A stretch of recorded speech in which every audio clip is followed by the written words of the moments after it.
اللہ تعالیٰ نے جب آدم علیہ السلام کو دنیا میں بھیجا تو دنیا میں تو کوئی آبادی نہیں تھی، صرف آدم اور حوا تھے. تو اس وقت اللہ تعالیٰ کی حکمت کا تقاضا یہ ہوا کہ حضرت حوا کو دن میں 2 مرتبہ حمل ٹھہرتا تھا اور 2 مرتبہ بچے ہوتے تھے، یہ تاکہ نسل بڑھانے کے لیے. تو ایک حمل سے 2 بچے پیدا ہوتے تھے، ایک لڑکا اور ایک لڑکی، اور پھر دوسرے حمل سے 2 بچے پیدا ہوتے تھے، ایک لڑکا اور ایک لڑکی. تو اس وقت اللہ کی حکمت کا تقاضا یہ تھا اور اس وقت کی شریعت یہ تھی کہ جو ایک حمل سے جو پیدا ہوئے لڑکا اور لڑکی، یہ دونوں تو آپس میں بھائی بہن رہیں گے، لیکن دوسرے حمل سے، دوسرے پریگننسی سے جو 2 بچے پیدا ہوئے تو وہ دونوں آپس میں بھائی رہیں گے، لیکن پہلے حمل سے جو پیدا ہوئے یہ آپس میں بھائی بہن نہیں رہیں گے اور ان کی آپس میں شادی ہو سکتی ہے. یہ اس وقت کا رول تھا. تو جو قابل پیدا ہوا، جب قابل پیدا ہوا اس کے ساتھ جو لڑکی پیدا ہوئی وہ لڑکی خوبصورت تھی جو قابل کے ساتھ پیدا ہوئی، تو وہ قابل کی بہن ہو گئی، اس لیے کہ ایک ہی حمل سے پیدا ہوئی. اور دوسرے حمل سے جب حابیل پیدا ہوا، دوسرا بھائی پیدا ہوا، تو اس کے ساتھ جو لڑکی پیدا ہوئی وہ کم خوبصورت تھی، دیکھنے میں زیادہ خوبصورت نہیں تھی، تو وہ حابیل کی بہن ہوئی. تو اب رول کے حساب سے جو قابل کے ساتھ جو لڑکی پیدا ہوئی وہ قابل کی بہن ہے، اس کی شادی حابیل کے ساتھ ہوں گی، اور جو حابیل کے ساتھ جو لڑکی پیدا ہوئی وہ حابیل کی بہن ہے، اس کی شادی قابل کے ساتھ ہوں گی. تو جو قابل تھا اس کو اس بات پہ بہت غصہ آیا، اس لیے کہ حابیل کی جو بہن تھی وہ کم خوبصورت تھی اور اس کو قابل کے ساتھ شادی کرنا تھا، اور قابل کے ساتھ جو پیدا ہوئی وہ زیادہ خوبصورت تھی.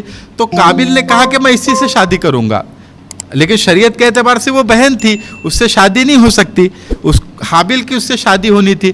تو اس نے کہا کہ نہیں، حابیل شادی نہیں کرے گا، میں شادی کروں گا، اس لیے کہ زیادہ خوبصورت ہے.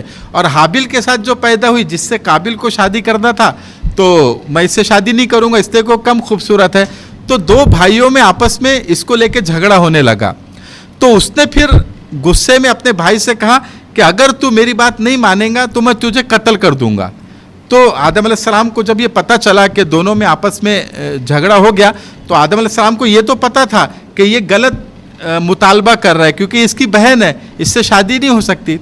تو آدم علیہ السلام نے ایک تجویز ان کو پیش کی کہ تم دونوں ایسا کرو کہ اللہ کے سامنے قربانی پیش کرو، اور جس کی قربانی قبول ہو جائیں گی، اللہ تعالیٰ قبول کر لیں گے، تو وہ اس لڑکی سے شادی کر لینا.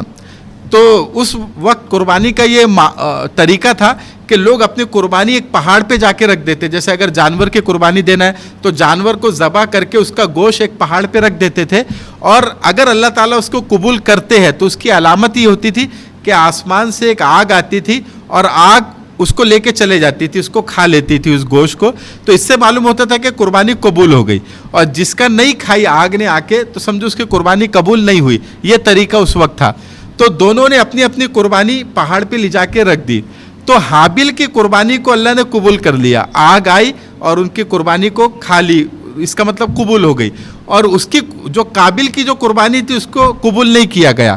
تو آدم علیہ السلام نے کہا کہ دیکھو اللہ بھی یہی چاہ رہا ہے کہ حابیل اس سے شادی کرے، اس لیے کہ اس کی قربانی قبول ہوئی، لیکن پھر بھی اس نے قبول نہیں کیا قابل نے، اور حابیل سے کہا کہ میں تجھے قتل کر دوں گا لیکن میں شادی اسی سے کروں گا. تو پھر اس نے قتل بھی کر دیا. یہ پورا واقعہ اس کے اندر ہے. تو اللہ تعالیٰ یہ بتانا چاہ رہے کہ یہ جو مفاد تھا، یعنی ایک لڑکی سے شادی کرنے کے لیے جو اس نے قتل کیا، یہ تو غلط قتل ہے.